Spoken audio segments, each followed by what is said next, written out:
rumah itu sepatutnya menjadi bilik pengakuan dan bukan bilik perbicaraan.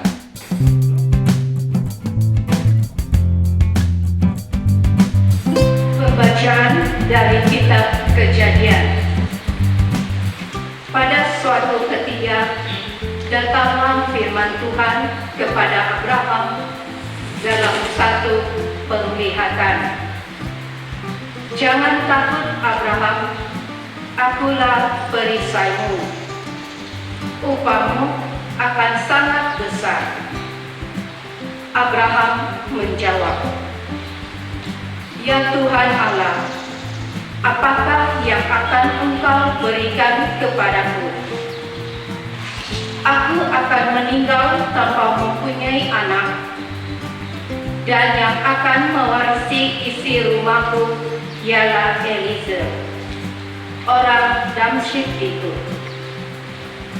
Lagi kata Abraham, Engkau tidak memberi aku keturunan, sehingga seorang hamba pula yang nanti menjadi ahli warisku. Tetapi datanglah firman Tuhan kepadanya demikian, orang itu tidak akan menjadi ahli warismu, melainkan anak kandungmu lah yang akan menjadi ahli warismu. Lalu Tuhan membawa Abraham keluar serta berfirman, Cobalah lihat ke langit, hitunglah bintang-bintang itu jika engkau dapat. Maka firman-Nya kepada Abraham, Demikian banyaknya nanti keturunanmu. Lalu Abraham percaya kepada Tuhan. Maka Tuhan memperhitungkan itu sebagai kebenaran. Tuhan memperhatikan Sarah seperti yang difirmankannya, dan Tuhan melakukan kepada Sarah seperti yang dijanjikannya. Maka mengandunglah Sarah, lalu dia melahirkan seorang anak laki-laki bagi Abraham dalam masa tuanya pada waktu yang telah ditetapkan sesuai dengan firman Allah kepadanya. Abraham menamai anaknya yang baru lahir itu Ishak. Dialah yang dilahirkan Sarah baginya. Demikianlah sabda Tuhan. Syukur kepada Allah. Tuhan adalah kasih setia bagi orang yang berpegang pada perjanjiannya. Tuhan adalah kasih setia bagi orang yang berpegang pada perjanjiannya. Bersyukurlah kepada Tuhan, serukanlah namanya, maklumkanlah perbuatannya di antara bangsa-bangsa. Bernyanyilah bagi Tuhan, bermazmurlah baginya, percakapkanlah segala perbuatannya yang ajaib. Tuhan adalah kasih setia bagi orang yang berpegang pada perjanjiannya. Bermegahlah dalam namanya yang kudus. Biarlah sukacita hati orang-orang yang mencari Tuhan. Carilah Tuhan dan kekuatannya, carilah selalu wajahnya. Tuhan adalah kasih setia bagi orang yang berpegang pada perjanjiannya. Ingatlah perbuatan ajaib yang dilakukannya, mukjizat dan ketetapan yang diucapkannya. Hai anak cucu Abraham, hambanya, hai anak-anak Yakub, pilihannya. Tuhan adalah kasih setia bagi orang yang berpegang pada perjanjiannya. Selama-lamanya ia ingat akan perjanjiannya, akan firman yang diperintahkannya kepada 1000 angkatan, akan perjanjian yang diikat dengan Abraham, dan akan sumpahnya kepada Ishak. Tuhan adalah kasih setia bagi orang yang berpegang pada perjanjiannya. Pembacaan dari surat kepada orang Ibrani. Saudara-saudara, karena iman Abraham taat ketika ia dipanggil untuk berangkat ke negeri yang akan dia terima menjadi milik pusakanya. Lalu ia berangkat tanpa mengetahui tempat yang ia tuju. Karena iman pula, Abraham dan Sarah beroleh kekuatan untuk menurunkan anak cucu, walaupun usianya sudah lewat, karena ia yakin bahwa Dia yang memberikan janji itu setia. Itulah sebabnya dari satu orang yang malahan orang yang telah mati pucuk terpancar keturunan besar seperti bintang di langit dan seperti pasir di tepi laut yang tidak terhitung banyaknya. Karena iman, Abraham rela mempersembahkan Ishak tatkala ia dicobai. Ia yang telah menerima janji itu rela mempersembahkan anaknya yang tunggal, walaupun kepadanya telah dikatakan keturunan yang berasal dari Ishaklah yang akan disebut keturunanmu. Abraham berbuat demikian karena ia percaya bahwa Allah berkuasa membangkitkan orang sekalipun mereka sudah mati. Dan dari sana ia seakan-akan telah menerimanya kembali.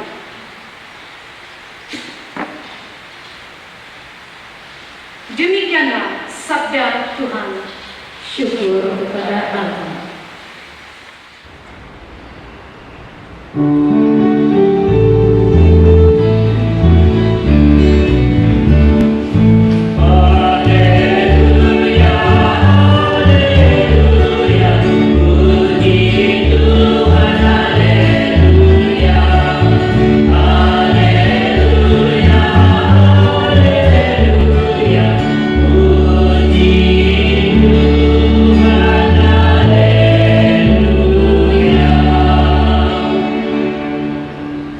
Semoga damai Kristus melimpahi hatimu.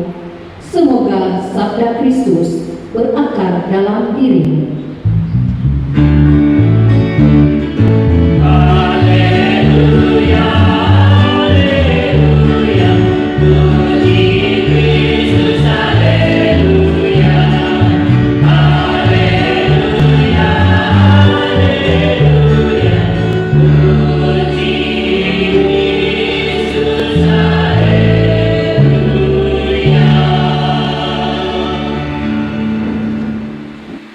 Tuhan bersamamu.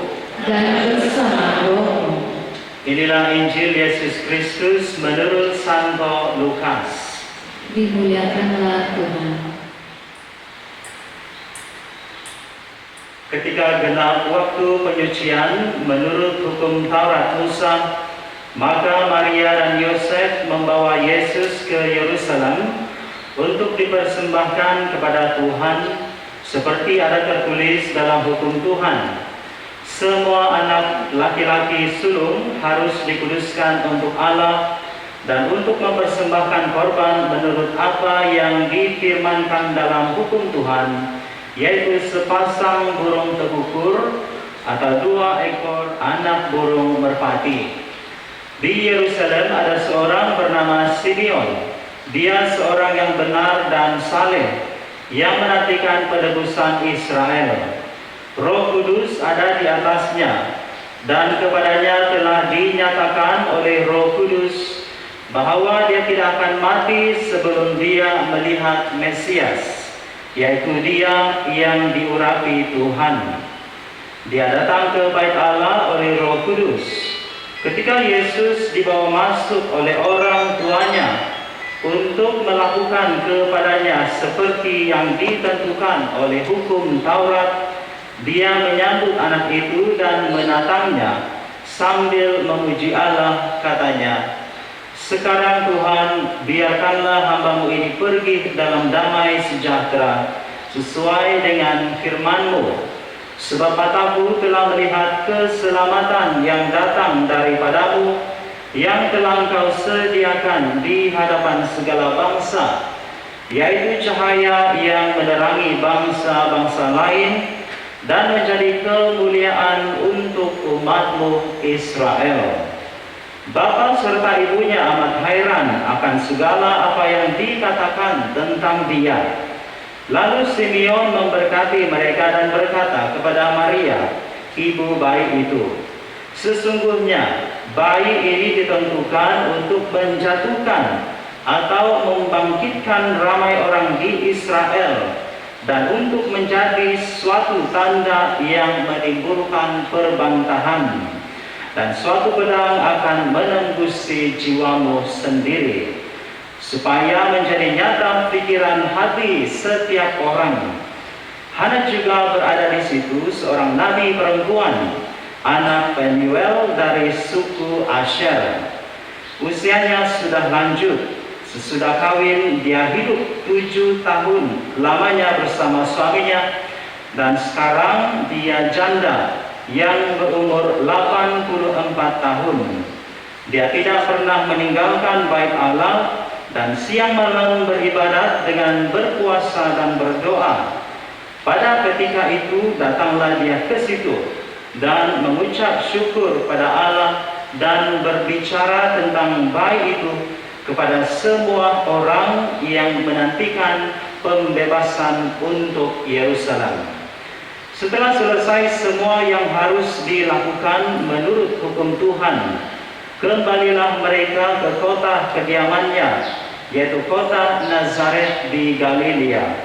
Bayi itu bertambah besar dan menjadi kuat, penuh hikmat dan cinta kasih Allah ada padanya. Demikianlah Injil Tuhan.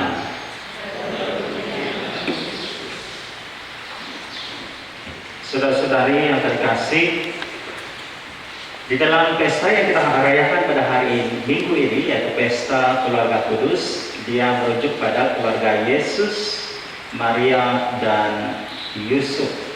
Dan di dalam pesta ini, saudara-saudari, kita dipanggil oleh Tuhan untuk meneladani sifat-sifat yang ada di dalam keluarga ini, dan apapun kekurangan, ketidaksempurnaan di dalam keluarga kita masing-masing, kita dijemput oleh Tuhan untuk memohon sokongan dan doa daripada keluarga kudus dari Nazaret. Saudara-saudari, satu epic story ataupun real story yang saya pernah dengar. Cerita ini tentang seorang mama dan dia punya anak-anak lah. Ya, dia ada anak perempuan, nama dia si Gegel. Habis kalau anak lelaki dia, yang anak lelaki dia panggil Boboy, ataupun short name Boy. Kalau ini anak perempuan dia si Boboy lah. Jadi satu hari ini anak dia ini, anak perempuan si mama ini, si mami dia ini selalu kasih stres mama dia. Ini mama dia pun stres betul. Dia marah betul. Jadi dia selalu stres karena ini anak dia ini yang perempuan ini terlampau nakal. Jadi satu hari dia kasih share sama anak dia kan. Dia kasih bagi tahu, dia kasih terus terang lah sama anak dia ini si Gegel nama dia. Gegel dia bilang, setiap kali kau kasih marah mami, dia bilang, setiap kali kau kasih marah dan mami stres. Dan setiap kali semua ini berlaku, semua ini terjadi, satu helai rambut saya menjadi putih, dia bilang. Jadi ini anak dia pun, si Gegel pun ketawa dan terkejut dan dia gembira. Terus dia bilang, Thank you Mami, dia bilang. Terima kasih Mami, sebab hari ini saya tahu sudah jawaban, dia bilang. Apa? Dia bilang, oh, dia bilang Mami dia lah. Jadi itu si Google nih, anak dia ini, dia bilang, Mami baru sekarang saya tahu kenapa rambut sini ini semua putih. Ya. Jadi saudara-saudari, di dalam keluarga kita pun memang ada saja yang tidak benar, ya. Ada saja yang bikin stres, bikin masalah, yang bikin cabaran, bikin rintangan, ya. Kalau ada sesiapa yang mempunyai keluarga di sini yang tidak pernah mengalami perkara seperti ini, coba angkat tangan. Ada? Nampaknya tiada. Saya pun turun tangan. Bunda Maria pun tidak angkat tangan. Yesus pun tidak angkat tangan. Kalau dia angkat tangan, so kita boleh buat proses, kita boleh cipta satu novena baru untuk keluarga kudus dari Keningau. Oke, saudara-saudari, apapun kita memang, ya, setiap keluarga kita pada masa kini di dunia ini, kita mengimpikan keluarga yang bahagia, keluarga yang sempurna, tidak pernah ada cacat celah. Kita mengimpikan keluarga yang bahagia, kita mengimpikan keluarga yang perfect, sempurna. Tetapi saudara-saudari, ini cuma semuanya impian belaka. Ini hanyalah dreams. Sebab saudara-saudari, kita hidup di dunia yang real. This is reality. Jadi saudara-saudari, apapun keadaan keluarga kita masing-masing itu, ketidaksempurnaan, kecacatan dan sebagainya, kita lihat contoh dua keluarga kecil yang kita belajar di dalam minggu ini ataupun pewartaan yang telah kita dengar. Di dalam pembacaan pertama, saudara-saudari, kita telah mendengar tentang pasangan tua ini yang bernama Abram dan Sarai. Dan selepas itu, oleh karena sesuatu, mereka ini diperbaharui dan dipanggil Abraham dan Sarah.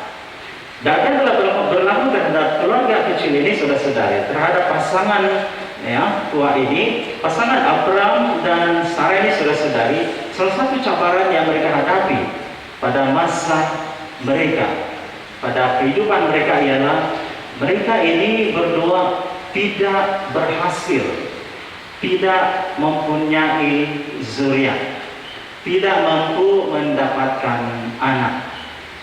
Dan ini merupakan salah satu perkara yang sangat memberi stres, dugaan, cabaran kepada pasangan ini. Kalau kita lihat di dalam sejarah ataupun stigma, social stigma, bukan sejak sampai masa kini ataupun masa zaman Yahudi juga dahulu, saudara-saudari, mana-mana pasangan yang tidak mampu melahirkan zuriat itu, mereka dianggap sebagai itu satu hukuman daripada Tuhan terhadap mereka, mungkin sejarah latar belakang dan dosa yang pernah mereka lakukan. Selain daripada itu, saudara-saudari, bagi stigma masyarakat pada waktu itu, mana-mana pasangan yang tidak mampu memberi ataupun melahirkan anak itu, mereka juga dianggap sebagai masyarakat ataupun ahli di dalam masyarakat itu yang tidak berguna. Namun saudara-saudari, apa yang telah berlaku, Tuhan campur tangan di dalam pasangan keluarga kecil ini, dan akhirnya mereka dikaruniai dengan seorang anak di hari tua mereka, anak yang dinamai Ishak. Dan kenapa semuanya ini terjadi, saudara-saudari, ialah karena iman Abraham dan Sarah yang begitu besar, begitu mengharap dan bersandarkan selalu kepada kuasa Tuhan yang tidak pernah rosak. Bagi Tuhan tidak ada yang mustahil. Jadi saudara-saudari, kita lihat juga di dalam pembacaan kedua pada hari ini, pembacaan daripada surat kepada umat Ibrani. Kita belajar tentang 3 perkara tentang Abraham dan Sarah. Kerana iman, Abraham diberi kekuatan untuk keluar dari negerinya sendiri dan menuju ke tanah perjanjian yang tidak diketahui di mana. Jadi di dalam kerana iman ini saudara-saudara kita belajar bagaimana Abraham itu mampu dan bersedia berani keluar dari comfort zone dia itu dan pergi ke tempat yang tidak diketahui, di tempat yang uncertainties. Tetapi dia tetap bersedia dan berani mengambil risiko karena iman. Yang kedua, karena iman Abraham dan Sarah akhirnya mendapat zuriat. Dan yang ketiga, karena iman Abraham berani, walaupun hanya satu-satunya Tuhan berikan anak pada dia Ishak, tetapi karena iman yang memberi dia kekuatan, memberi dia cabaran, dan memberi dia kerelaan untuk coba membunuh ataupun mengorbankan Ishak. Karena ini disuruh ataupun diuji imannya oleh Allah sendiri. Jadi saudara-saudara kita lihat di dalam keluarga kecil Abraham, Sarah ini bagaimana iman mereka ini, iman mereka yang mantap terhadap Allah dan akhirnya diberikan sesuatu rewards, ya, balasan yang sangat-sangat unggul. Suatu perkara iman yang kita belajar pada keluarga ini, sesuatu yang kita belajar pada hari ini. Selain daripada ini, saudara-saudara, kita lihat juga di dalam pembacaan Injil hari ini, keluarga kecil, keluarga Maria, Yusuf, dan Yesus. Sebelum kehadiran Yesus ataupun lahirnya Yesus itu, kita tahu dengan sangat baik tentang Maria dan Yusuf.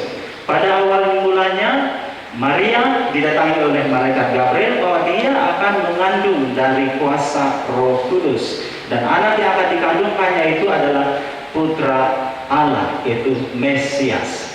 Dan memang satu jemputan kepada Bunda Maria untuk menjadi ibu kepada Allah. Namun pada awalnya Maria dia teragak-agak, dia mengatakan bahwa bagaimana mungkin saya boleh mengandung sedangkan saya pun belum ada suami. Tetapi malaikat Gabriel telah menguatkan dia dengan penuh iman. Maria mengatakan, "Iya, terjadilah padaku menurut perkataanmu. Walaupun senanti saya mengandung, perut rahim saya semakin membesar, dan apapun orang lain akan katakan pada saya, walaupun saya sepatutnya boleh dihukum rejam oleh undang-undang Taurat, saya tidak takut, never mind, saya ambil risiko." Ini iman yang ada pada Bunda Maria.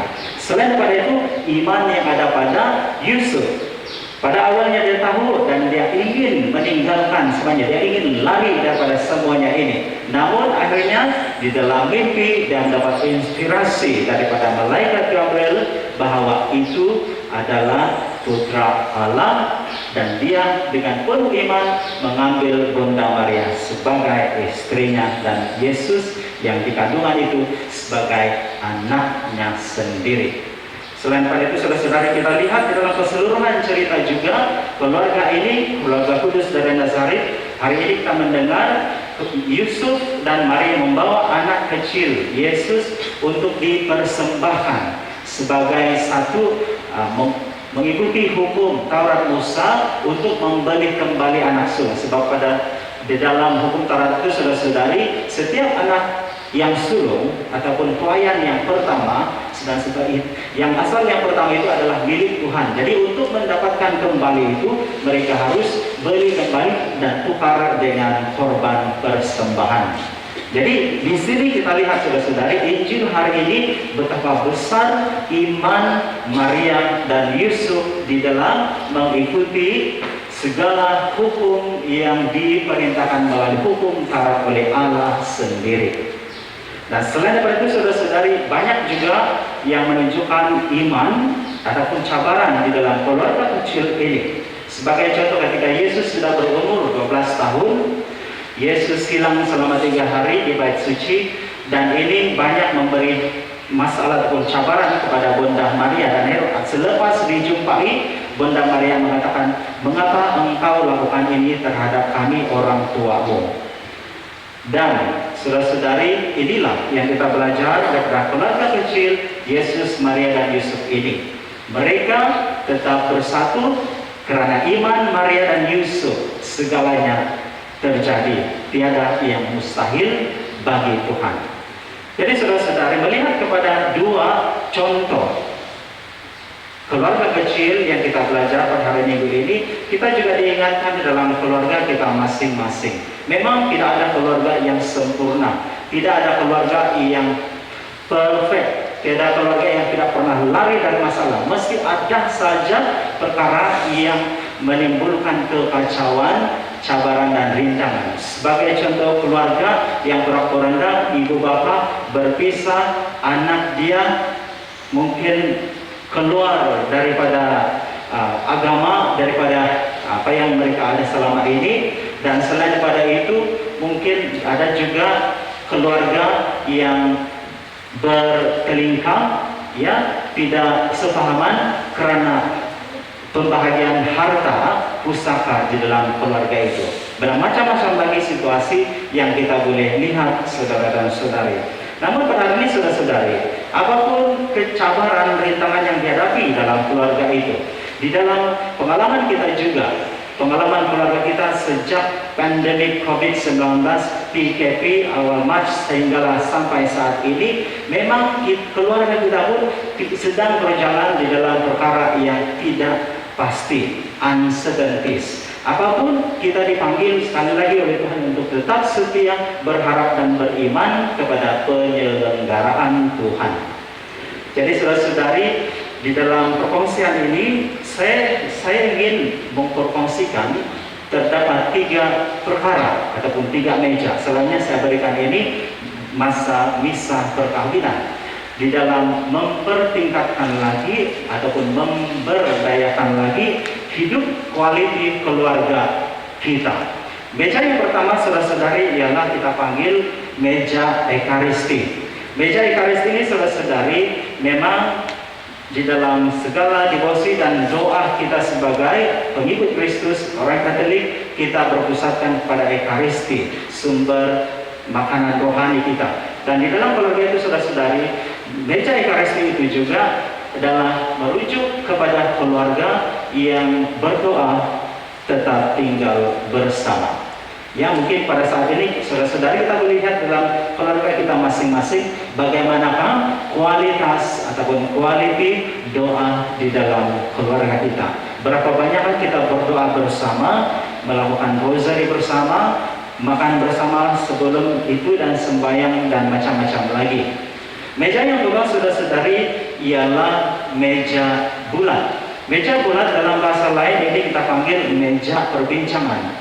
Dan di dalam meja perbincangan ini, saudara-saudari, daripada meja menerima antara satu sama lain, meja toleransi, meja kemaafan. Ya, salah seorang peguam pernah mengatakan bahwa rumah itu sepatutnya menjadi bilik pengakuan dan bukan bilik perbicaraan. Dua perkara ini, saudara-saudara. Bilik perbicaraan dia lebih merujuk pada di mahkamah, di mana seorang penuduh dia akan mengeluarkan banyak evidence, yes, tentang kesalahan seseorang. Dan yang seorang pula dia akan berhabis untuk mempertahankan diri dia bahwa dia tidak bersalah. Ini tidak sepatutnya di dalam rumah itu. Sepatutnya di dalam rumah itu, saudara-saudara, menurut seorang program ini, rumah itu sepatutnya menjadi seperti ruang ataupun bilik pengakuan. Seperti mana kita datang kepada Tuhan melalui sakramen pertobatan itu. Kita datang kepada Tuhan dan kita mengakui akan segala kesilapan, kelemahan kita, dan kita memohon pengampunan daripada Tuhan. Dan sedemikianlah dalam hidup kekeluargaan itu, harus sentiasa bersedia untuk memaafkan, mengakui kesilapan, dan begitu. Dan seterusnya, saudara-saudari, ialah meja makan. Meja yang ketiga. Ya, meja makan ini, saudara-saudari, memang kita tahu bahwa pada masa kini, oleh karena pembangunan teknologi yang sangat pesat, ramai di antara kita, ahli kita di dalam keluarga saya sendiri pun saya melihat bahwa masa makan bersama pun semakin berkurang karena kesibukan ataupun karena jadwal tersendiri yang masing-masing, dia bilang. Ada yang makan jam begini, yang lain makan jam begini. Yang lain makan begini, tetapi anak nonton TV, ataupun walaupun sudah makan bersama, tetapi semua pegang handphone. Inilah cabaran kita bersama sebagai keluarga. Di dalam makan bersama ini juga saudara-saudari, tidak semestinya makan saja bersama, tetapi buat benda ataupun masak bersama. Ya, kita masak bersama. Sebagai contoh, sebelum ini kita melihat dalam PKP ada keluarga. Oleh karena PKP semua tidak boleh keluar, maka keluarga itu dapat hidup bersama. Ada keluarga yang mengatakan pada saya suka kalau PKP kan kasih terus, dia bilang. Oke, dan dia mengatakan bahwa masa di PKP pada kami masak bersama, kami masak itu kue pinjaran, dia bilang. Dan baru-baru juga ada yang mengatakan siap juga ini pengalaman PKP. Semasa PKP itu kami belajar sama-sama dalam keluarga menanam itu bunga lidah jin. Dan baru-baru lagi kami belajar itu bagaimana menanam itu kaladio. Ya. Jadi saudara-saudari, inilah beberapa perkara, 3 perkara meja yang mungkin kita boleh adaptasi di dalam keluarga kita masing-masing, dan mungkin dan harapan kita berdoa agar ini dapat membantu meja ekaristi, meja bulan, dan meja makan. Itu saudara-saudari, di dalam perayaan ekaristi ini, marilah sama-sama kita mohon rahmat dan kekuatan Tuhan, dan khususnya doa-doa daripada keluarga kudus dari Nazaret, khususnya Maria dan Yusuf, untuk terus mendoakan keluarga kita masing-masing agar kita tetap bersatu setia di dalam Tuhan.